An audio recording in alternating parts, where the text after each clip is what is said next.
Gil Martin here, and welcome everybody to today's episode of the Daily Packers Post, where we bring you in-depth daily coverage of your Green Bay Packers. We have new episodes dropping every day, Monday through Friday, so hit the like button and subscribe so you never miss an episode.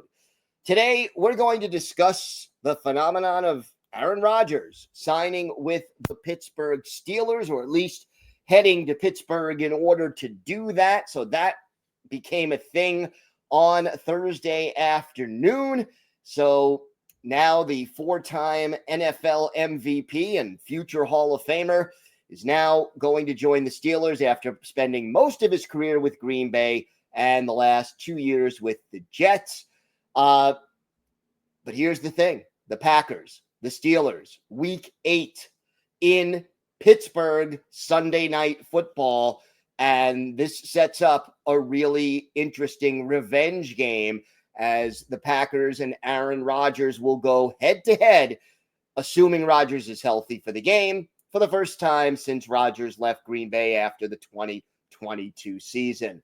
And look, the Packers have had a mixed record in revenge games with quarterbacks, at least. The most recent one, obviously, was Brett Favre, who in 2009 faced the Packers twice as a member of the Minnesota Vikings. That obviously did not go particularly well. The first meeting was Week 4 in 2009.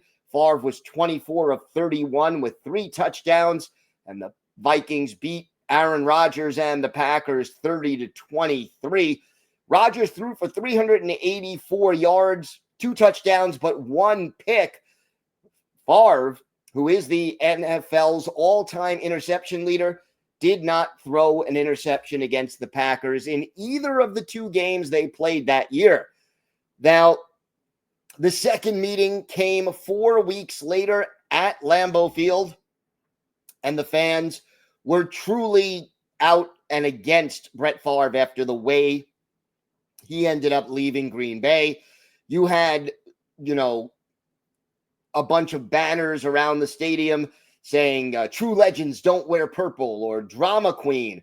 And they even had a plane circling Lambeau Field. Someone hired it that had a banner saying retire the number 4 and good. But Favre threw 4 touchdown passes as the Vikings beat the Packers 38-26. Rodgers threw 3 touchdowns, 287 yards, but he was sacked 6 times. Now, Don Majkowski also had a revenge game. This one came in 1996. Magic was with the Packers from 1987 to 1992, started 49 games, and in 1989, a Pro Bowler who led the league in passing yards and basically led the Packers to a surprising 10-win season. But he was injured in the Week 3 game in 1992 against the Bengals, and he got Wally pipped. Basically, Favre came in, started every game from Week 4 of the 92 season through the end of the 2007 season. So that was it for Majkowski in Green Bay. He later signed with the Colts, played there for a couple of years, and then joined the Lions. And in Week 10 of the 1996 season, he returned to Lambeau in a Lions uniform, got the start, but the Packers won that game 28-18. Majkowski just 15 of 32 for 153 yards. He did throw a touchdown, but it was kind of in garbage time. Santana Dotson had 2 sacks. The Packers sacked Majkowski 5 times, and Brett Favre threw for 4 touchdowns, including a pair to backup receiver Terry Mickens. The first post-merger revenge game in Packers history, 1971, Don Horn, who was the Packers' first-round pick in 1967, Vince Lombardi, choosing him to be the heir apparent to Bart Starr. That never quite materialized. He started 6 games in 4 seasons with the Packers.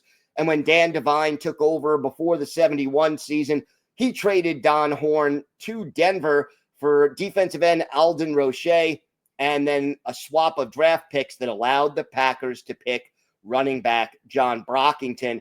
In Week 2 of 71, Horn starts for Denver against the Packers at Milwaukee County Stadium. The Packers crush the Broncos 34-13. Don Horn intercepted 6 times in that game, 3 of them by cornerback Ken Ellis. Brockington ran for 85 yards and a touchdown.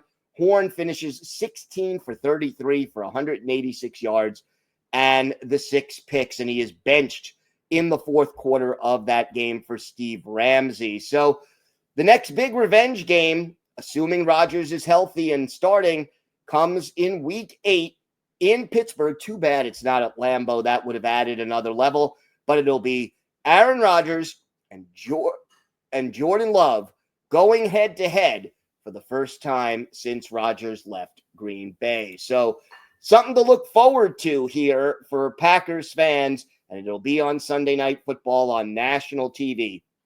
So we're all looking forward to that. Don't forget to check out our website at thepackerspost.com. We have new articles Monday through Saturday, bringing you some in-depth coverage of the Packers.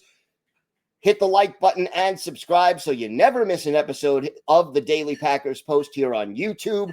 Have a great day, everyone. Thanks for watching. And, of course, go Pack Go.